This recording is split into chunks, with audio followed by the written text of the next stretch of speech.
শ্ৰদ্ধাৰ ৰাইজ, আপোনালোক সকলোৱে জানে যে আমাৰ চৰকাৰখনে এখন চৰকাৰ যিখন চৰকাৰে কিবা এটা কথা ক'লে কৰি দেখুৱায়। মই বিশ্বনাথত আহোঁতে কৈছিলোঁ যে গহপুৰত আমি কনকলতা বিশ্ববিদ্যালয় কৰিম। আজি 2 বছৰ প্ৰচেষ্টাৰ পিছত লাহে লাহে কোৰ্চবিলাক ঠিক কৰিলোঁ। নতুন আমি কাম চাবৰ কাৰণে IITৰ এজন প্ৰফেচাৰক আমি নিযুক্তি কৰিলোঁ, বিল্ডিঙৰ ডিজাইন কৰিলোঁ আৰু ভগৱানে কৰিলে অহা 3 মাহৰ ভিতৰত আমি কনকলতা বিশ্ববিদ্যালয়ৰ কামো আমি আৰম্ভ কৰিম। যেতিয়া মই প্ৰথম ইয়াত কৈছিলোঁ যে আমি গহপুৰৰ পৰা নুমলীগড়লৈ সুৰংগ নিৰ্মাণ কৰিম, মানুহে হাঁহিছিলে, কিন্তু এতিয়া নিজে মানুহে গম পায় মাটি বাৰীৰ জোখ মাখ চলি আছে। ভগৱানে কৰিলে এই বছৰৰ ভিতৰতে বা আৰু 1.5 বছৰৰ ভিতৰতে আমি গহপুৰ আৰু নুমলীগড়ৰ মাজত সুৰংগ নিৰ্মাণৰ কামো আৰম্ভ কৰিম। 12,000 কোটি টকা আমি এই কামত ব্যয় কৰিম। আজি আপোনালোকে যদি চিন্তা কৰে বিশ্বনাথৰ পৰা গহপুৰলৈ, গহপুৰত টানেল হ'ব, গহপুৰত বিশ্ববিদ্যালয় হ'ব, বিশ্বনাথত মেডিকেল কলেজ হ'ব, অৰ্থাৎ জিলা এখন সৃষ্টি কৰি দিয়াৰ লগে লগে আজি কিমানবিলাক নতুন কাম আমি কৰিব পাৰিলোঁ।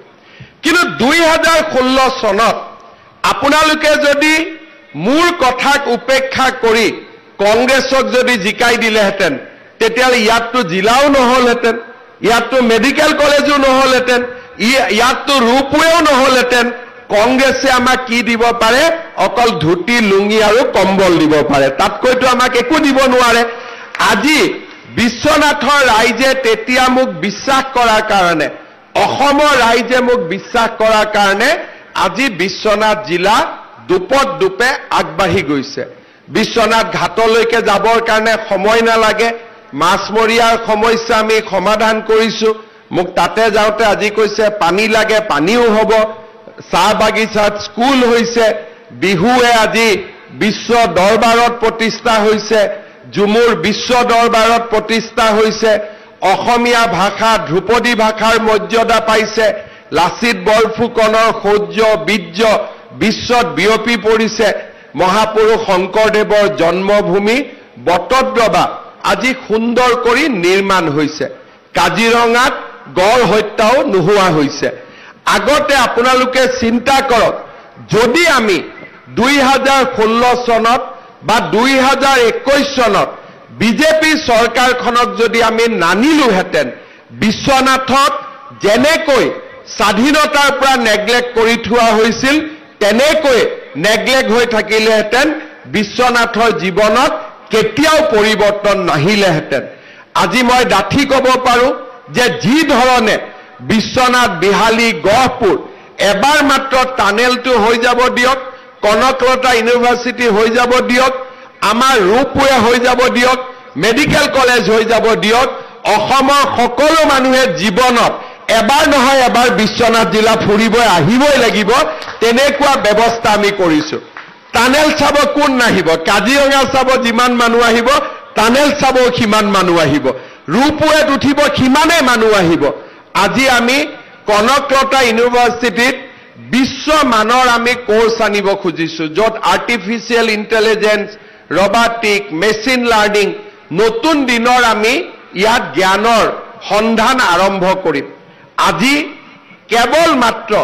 নৰেন্দ্ৰ মোদী ডাঙৰীয়াক আপোনালোকে সমৰ্থন কৰাৰ বাবে, আমাৰ বিজেপি চৰকাৰখনক সমৰ্থন কৰাৰ বাবে আজি আমি ইয়াত আগবাঢ়ি গৈছোঁ। আজি যদি বিজেপি অসমত নাহিলহেঁতেন, বিশ্বনাথ জিলা কেতিয়াবাই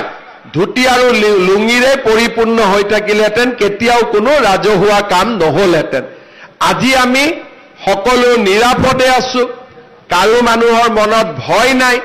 কোনো মানুহৰ মনত এতিয়া চিন্তা নাই যে অসমত আমি সংখ্যালঘিষ্ঠ হ'ম নেকি, বিশ্বনাথত আমি সংখ্যালঘিষ্ঠ হ'ম নেকি। চবকে যিমান পাৰি মেচিনত নট বলটো 5 বছৰত ইমান টাইট কৰি দিছোঁ যে এতিয়া আৰু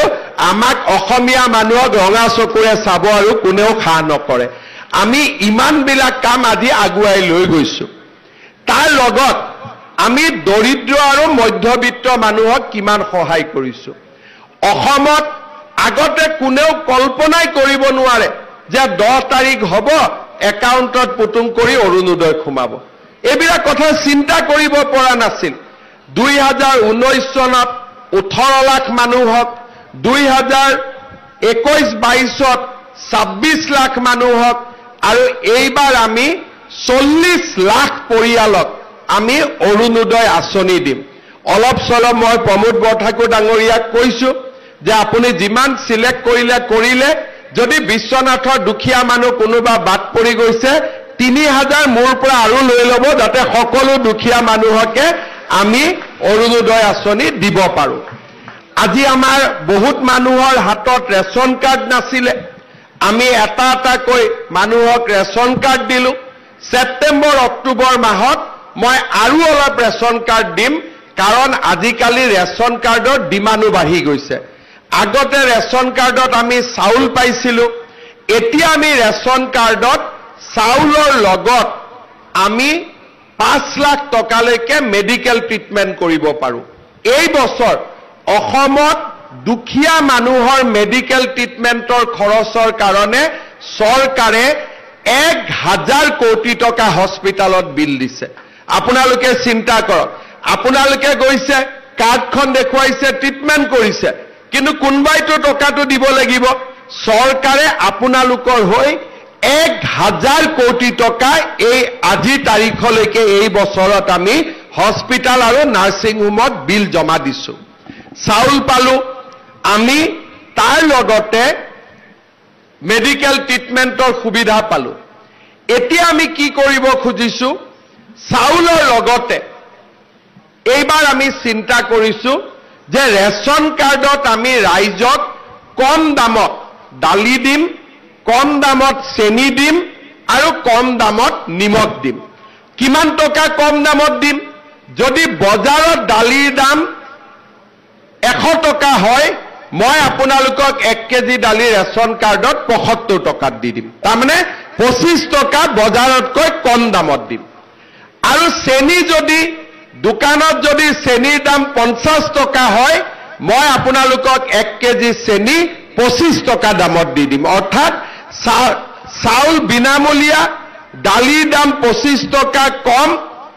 নিমখৰ দাম 10 টকা কম আৰু চেনিৰ দাম 25 টকা কম তাৰমানে ঘৰত অৰুণোদয় আহিলে ঘৰত বিনামূলীয়াকৈ চাউল আহিলে আৰু কম দামত আমি দালিও পালো চেনিও পালো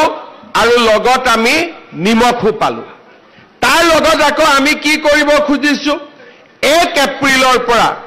ইলেক্ট্ৰিচিটিৰ খৰচো আমি প্ৰতি ইউনিটত 1 টকা কৰি দাম আমি কমাই দিম অৰ্থাৎ মে মাহত আপোনালোকৰ যি বিল আহিব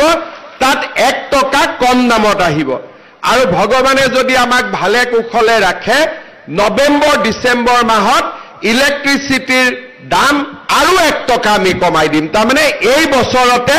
2 টকাকৈ প্ৰতি ইউনিটত দাম কমি যাব জুনে 100 ইউনিট বিজুলীৰ খৰচ কৰে তাৰ 200 টকা প্ৰত্যেক মাহত বাচিব এতিয়া 100 টকা নৱেম্বৰত আৰু 100 টকা তাৰ লগত আমি কি কৰিব খুজিছো আমি যি প্ৰত্যেক ৰাইজৰ পৰা ধান কিনো সৰিয়হ কিনো এতিয়ালৈকে আমি যোৱা কালিলৈকে আজিলৈকে প্ৰতি কুইণ্টলত আমি 2300 টকা ধান কিনি আছো আমাৰ চৰকাৰ অহাৰ আগতে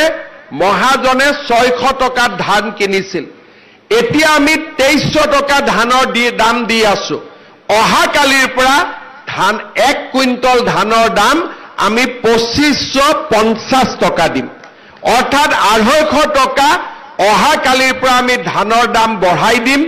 আৰু সৰিয়হৰ দাম আমি 500 টকা বঢ়াই দিম অৰ্থাৎ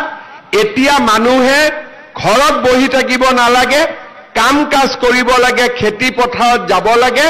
প্ৰত্যেক কুইণ্টল ধানত আমি 2550 টকা কৈ দিম আৰু ভগৱানে কৰিলে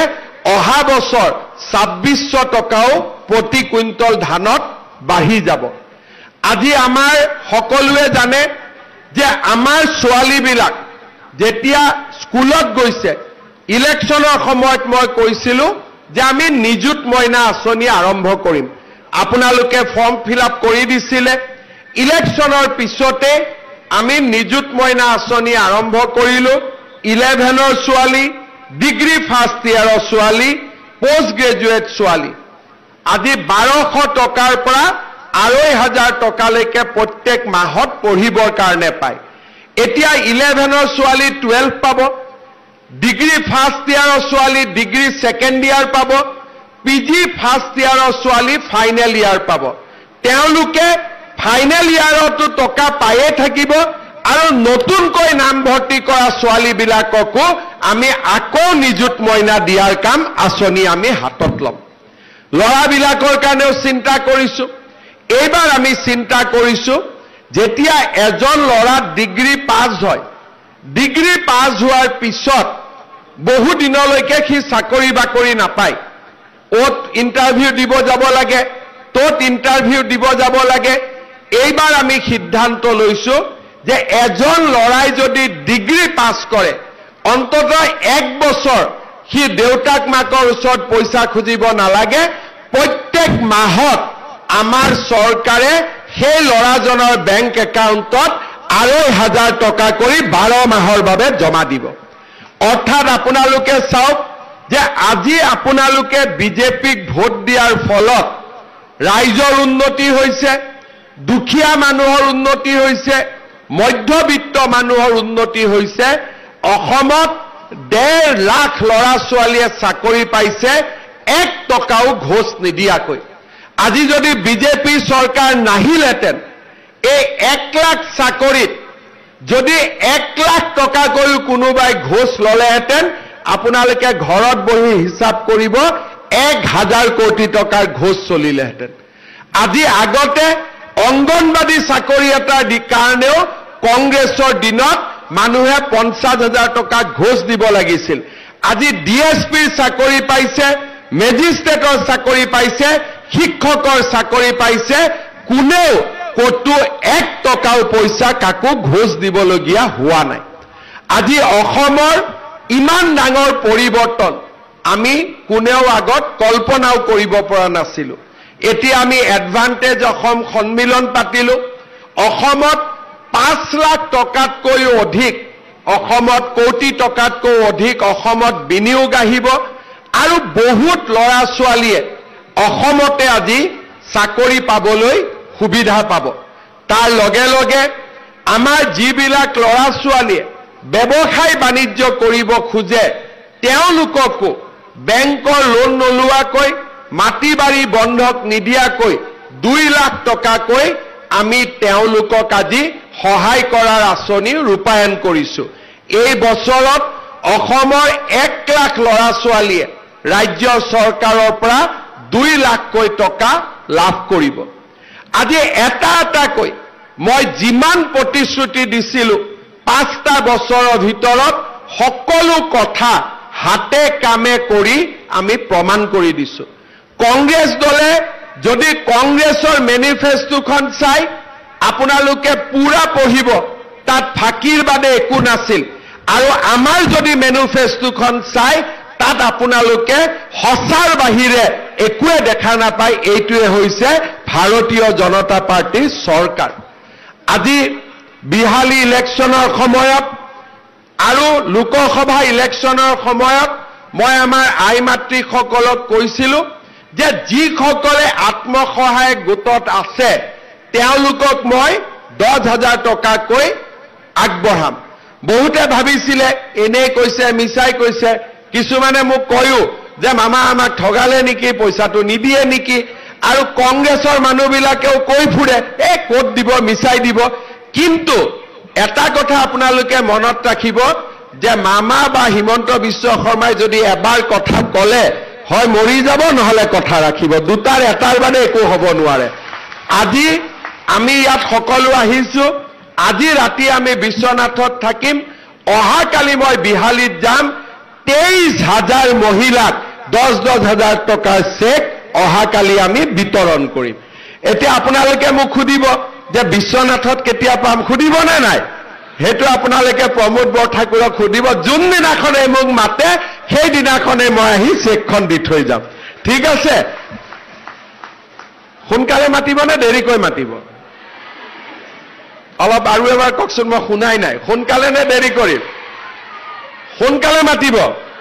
কিন্তু যিদিনাখন চেক পাব পিঠাপনা লগত লৈ আহিব এতিয়া আৰু এটা কথা মই কৈছো 10,000 টকাত আমি ৰখি নাযাওঁ এই 10,000 টকা যোৱাবাৰ জজ ফিল্ডত মই 25,000 লৰাক মাতি আনি 1 লাখকৈ টকা দিছিলো তেওঁলোকক মই কৈছিলো যে 1 লাখ যদি আপোনালোকে ভাল কৰি ব্যৱহাৰ কৰে মোবাইলত যদি খৰচ নকৰে ছোৱালীক যদি বাইকত উঠোৱাত খৰচ নকৰে বা ছোৱালীয়ে লৰাক বাইকত উঠোৱাত খৰচ নকৰে ব্যৱসায় বাণিজ্য কৰে আৰু নিজৰ টকা পইচা ঘটাৰ পিছত বাইকত নহয় গাড়ীত উঠাওক আমাৰ কোনো আপত্তি নাই এতিয়া এই টকা যদি অবাবত খৰচ নকৰে আপোনালোকক মই আৰু 1 লাখ টকা দিম এতিয়া মোৰ খুব ভাল লাগিছে সকলোৱে মোৰ কথা শুনিছে এই 25,000 লৰা ছোৱালীক মই সেপ্টেম্বৰত আৰু 1 লাখ টকা দিম মানে যেনেকৈ কৈছিলো তেনেকৈ কৰি দিম আপোনালোককো মই কৈছো কোনে কোনে 10,000 টকা পাব হাত দাঙকচোন আচ্ছা এতিয়া আপোনালোকে যেতিয়া টকাটো পাব এই 10,000 টকাটো আপোনালোকে খুব ভাল কৰি খৰচ কৰিব কোনোবাই খালৰ কামত কোনোবাই পিঠাপনা কোনোবাই আন ব্যৱসায় একো নহলেও হাজবেণ্ডৰ যদি দোকান আছে তাতে হলেও 10,000 টকাটো দিয়ক আৰু যোনে 10,000 টকাটো ভাল কৰি খৰচ কৰিব অহা বছৰ আপোনালোকে যদি মোক আকৌ এবাৰ মুখ্যমন্ত্ৰী পাতে 25,000 টকাকৈ আপোনালোকে পাব ঠিক আছে হবনে নাই গতিকে আৰু তাৰ পিছৰ বছৰ আপোনালোকক 50,000 টকা দিম অৰ্থাৎ লাখপতি বনাইহে এৰিম সিধা কথা লাখপতি বনাইহে এৰিম এইটোৱে হল আমাৰ উদ্দেশ্য আপোনালোক সকলোৱে আশীৰ্বাদ কৰিব আৰু আপোনালোকৰ আশীৰ্বাদত আমি এনেকৈ সদায় ৰাইজৰ লগত থাকি ৰাইজৰ হৈ কাম কৰি আমি আগুৱাই যাম আৰু আপোনালোকে আশীৰ্বাদ কৰি থাকিব বিশ্বনাথ জিলাৰ বাবে মোৰ আৰু বহুত পৰিকল্পনা আছে এবাৰতে কলে মানুহেও সন্দেহ কৰে মানুহে ভাবে ইমান কথা কৈছে সঁচানে নাই গতিকে এবাৰত এটাকৈ কৈছো অহাবাৰ আহিলে আৰু নতুন কথা কম বহুত বহুত ধন্যবাদ জয় হিন্দ বন্দে